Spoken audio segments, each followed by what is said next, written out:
Shabbat Shalom. As I was coming in, one of you gave me, I think, some of the best advice that you can give to a rabbi, which was just don't talk for too long, and you'll be fine. So thank you for that advice. And I really hope I'll get to spend a lot of time actually listening in addition to talking, and just really getting to know each and every one of you.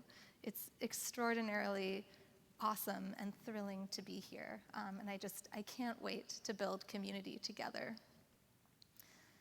I've been thinking this week about how it is a particularly challenging time to be a rabbi who's brand new to a community and needs to write a sermon. Usually when I write a sermon, I start by thinking about what's really on everybody's minds and hearts. How can I try to understand what's going on for all of us? But currently, what I think is on many of our minds and hearts is the strained and heavy state of the world. The changing governmental systems, the wars, the elections, and almost none of these topics are wise to talk about as a rabbi who's brand new to a community. And on top of all of that, it's 4th of July weekend, a holiday where we contemplate and celebrate our country. And it's also Parshat Korach. And if you don't know already, Parshat Korach is one of the most highly politicized chapters in the whole Torah. So this is what I have to deal with. This is what I have to work with this week. But thankfully, there's a lot to learn from Parshat Korach.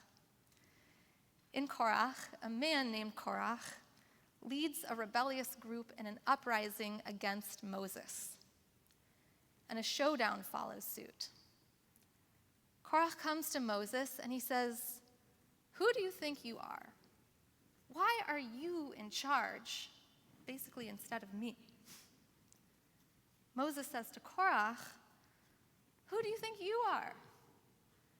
Why don't you feel like you have enough power already? You already have status, Korach. Isn't it enough? What's going on?"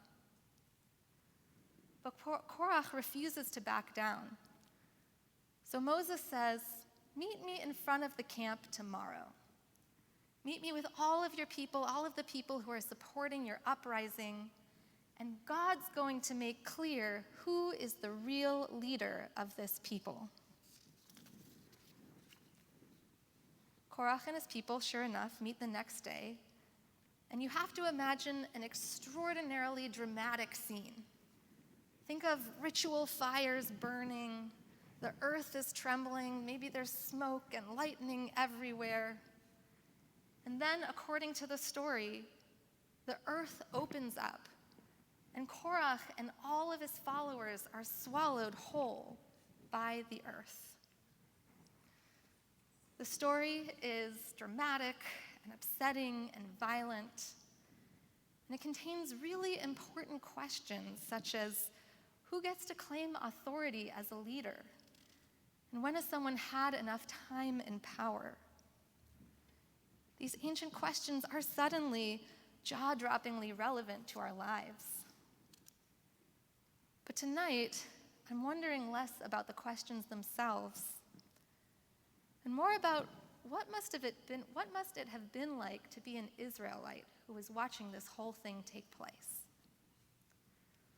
What would have felt like to have been an Israelite living through a very stressful time where they were trying to answer questions that are so similar to the ones we're wading through today? I'm wondering particularly about the Israelites who weren't in charge, the ones who read about those events in the newspaper or saw them taking place on social media, or the ones who didn't read about the events at all because there was so much going on in their personal lives that they just didn't have the bandwidth to pay attention. When they felt overwhelmed, when we feel overwhelmed by the fact that things aren't always marching along the way we think they should, how should we react? How should we be? The Torah provides us with two models of response, and the first is demonstrated by Korach himself. The Torah tells us that Korach gets swallowed by the ground, which seems like an extraordinarily harsh or extraordinarily clear message from God. But I wonder if we could understand Korach as representing the part of us that sees something we don't like in the world, and instead of learning how to respond in ways that are productive, we get swallowed up by anger or hatred or cynicism. And it's easy to look at other people and say, like, yeah, they do that. Those people do that. They're Korach. They have Korach in them. But I think in hard times, we all have a little bit of Korach in us. We get subsumed with exactly what we think is wrong with the world. And we get really good at articulating very clearly the ways in which everything should be different. But we're so engulfed in our frustration that we cannot actually affect change. But thankfully, Korach was not the only model for the Israelites in this moment. The story continues. God says to Moses, after all of these events have taken place, I really want to make clear to the people exactly what kind of leadership I'm looking for. God tells all of the tribal leaders to gather in front of the camp and tells each of them to bring their staff. Each tribal leader had a staff, and they had to bring it and present it in front of the camp. And God says, the staff of the true leader will sprout. The staff of the true leader will sprout. What an odd instruction. But sure enough, once again, the people return the next day, and Aaron's staff is sprouting. It's bursting with green leaves and cascading blossoms. The Torah even says there are almonds growing from it. What a beautiful thing to imagine after such a moment of terrible hardship for a people, being presented with vibrance and growth and hope. The story of Korach gives us two responses to hard times. We can be swallowed by our grief and frustration, or we can sprout. We can seek out and try to get closer to whatever causes us growth and healing and connection. And in our sprouting, we can bring growth and healing and connection to the people around us. I think it's a goal for all of us in frustrating or challenging moments to keep understanding and then getting closer to the responses to the challenges of the world that make us sprout.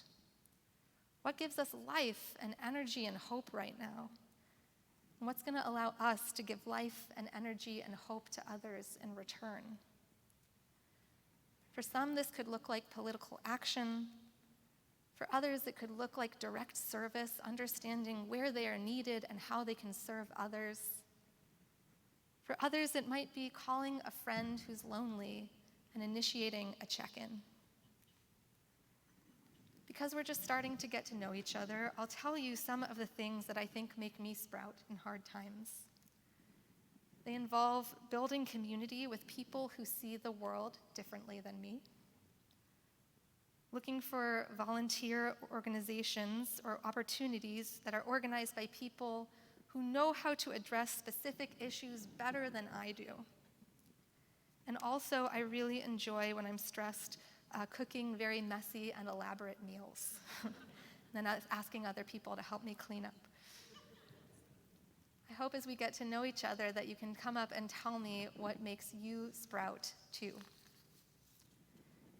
As I told you earlier in the service, my first week in San Francisco, one thing that has been constant is that no matter what's happening in the world or in our lives, gorgeous things are growing and blooming around us every single day. We too can keep growing and blooming, even in hard times. I can't wait to do it together. Shabbat Shalom. Shabbat Shalom.